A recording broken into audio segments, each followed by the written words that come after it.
अस्सलाम वालेकुम दोस्तों, आप सबको एसएम वर्ल्ड में खुश आमदीद। आपने हाल ही में सोशल मीडिया पर गर्दिश करती है वीडियोस ज़रूर देखी होंगी।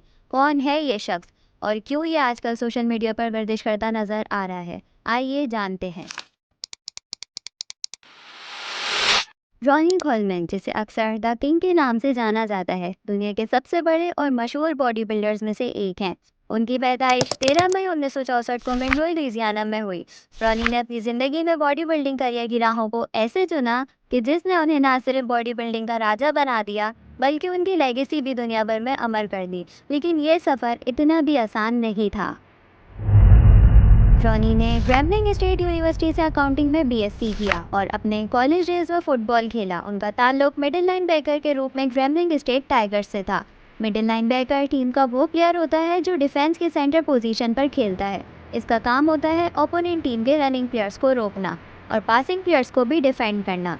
मिडिल लाइन बैकर फील्ड के बीच में होता है और डिफेंसिव लाइन के पीछे खेलता है, जहां उनकी ट्रेनिंग कोच एडी रॉबिन्सन के साथ हुई। ग्रेजुएशन के बाद उन्होंने एज एन अकाउंटेंट काम ढूंढा, लेकिन वो ना मिलने के बावजूद डोमिनोज पिज्ज़ा में काम करना शुरू किया। 1989 में वो अर्लिंगटन टेक्सास मूव करते हैं और वहां पुलिस फोर्स ज्वाइन करते हैं। पुलिस ऑफिसर बनने के बाद रॉनी की ज़िंदगी ने एक नया मोड़ लिया। उनके फेलो ऑफिसर गुस्टावो आर्लोटा ने उन्हें मेट्रोफ्लेक्स जिम ज्वाइन करने का मशवरा दिया। वहां उनकी मुलाकात हुई ब्रायन डॉब्सन से, जो कि उस मेट्रोफ्लेक्स जिम के ओनर भी थे। ब्रायन डॉब्सन ने उन्हें mister Texas body building competition के लिए ट्रेन करने की ऑफ़र दी, और यही वो मोमेंट था जब रॉनी ने अपनी बॉडी बिल्डिंग जर्नी शुरू की, क्योंकि रॉनी शायद बने ही इसलिए थे। रॉनी ने 1990 mister Texas body building competition जीतकर अपने नाम कर लिया, लेकिन जीत हारे बगैर नहीं मिलती। उन्होंने अपना पहला professional competition mister Olympia contest में हिस्सा लिया।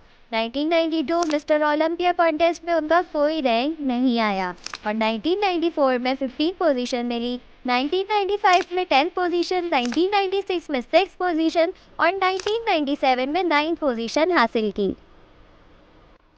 और बस यहाँ से वो एक के बाद एक कामयाबी अपने नाम करते गए। फिर चाहे वो 1995 का कनाडा प्रो कप हो या 1997 का रशियन ग्रैंड प्रिक्स, वो एक के बाद एक टाइटल अपने नाम करते गए। उनके उरूज का सफ़र बहुत तेज़ी से चल रहा था और फिर उन्होंने वो कर दिया जिसकी वजह से बॉडी बिल्डिंग की दुनिया में उनका नाम हमेशा के लिए ज़िंदा हो गया।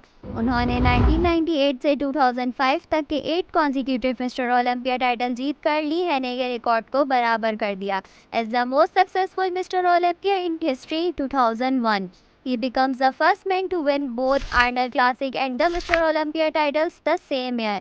वो एक ही साल में ही Arnold Classic and the Mister Olympia दोनों टाइटल्स जीतने वाले पहले बॉडी बिल्डर बने। कोलमैन ने अपने आखिरी मिस्टर ओलंपिया अपीयरेंस 2007 में दिया, जहां उसने 4th पोजीशन हासिल की। रॉनी की ट्रेनिंग रूटीन सबसे अलग और इंटेंस थी। उन्होंने फ्री वेट यूज़ किया ताकि उनकी फ्लेक्सिबिलिटी और रेंज ऑफ मोशन बरकरार रहे।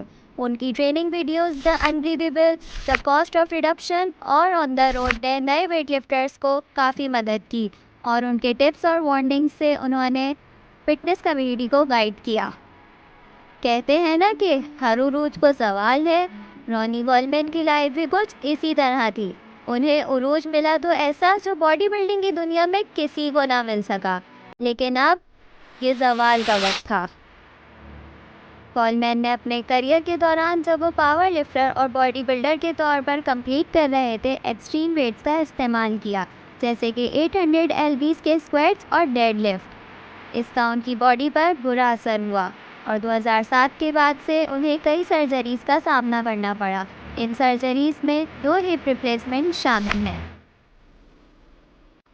2018 तक कोलमैन अब सिर्फ लाइट वेट्स ही यूज़ कर सकते थे ताकि मसल लॉस से बचा जा सके, और उनकी कुछ सर्जरीज की कॉस्ट $3 लाख से $5 लाख के दरमियान थी। इन सर्जरीज की वजह से वो बगैर सहारे के चल भी नहीं सकते थे। लॉन्ग डिस्टेंस ट्रैवल करते वक्त वो व्हील चेयर का इस्तेमाल करते हैं। जून 2020 में कोलमैन ने बताया कि वो अब बिना मदद के नहीं चल सकते, जो कि सर्जिकल प्रोसीजर्स के नतीजे में हुआ।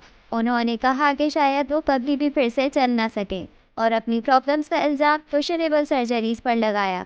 उन्होंने ये भी बताया कि उनकी आखिरी 3 सर्जरीज की टोटल कॉस्ट $2 मिलियन थी। रॉनी कॉलमैन को 2016 में international sports hall of fame में इंडक्ट किया गया और 2021 में Arnold classic life time achievement award भी मिला। उनकी documentary Ronnie Coleman the king 2018 में रिलीज़ हुई, जो उनकी लाइफ और करियर को डिटेल में दिखाती है। उनका ट्रेडमार्क हाई पिच्ड वॉइस और ट्रेनिंग वीडियोस में उनकी फ्रेसेस जैसे ये बड़ी और लाइट वेट बेबी ने बॉडी बिल्डिंग कम्युनिटी में अपना मार्क छोड़ा। ये थी एक लेजेंड बॉडी बिल्डर की लाइफ स्टोरी। अगर आपको ये वीडियो पसंद आई है तो मेरे चैनल एसएम वर्ल्ड को सब्सक्राइब करें। मिलते हैं किसी और वीडियो में किसी नए टॉपिक के साथ, तब तक के लिए अल्लाह हाफिज़।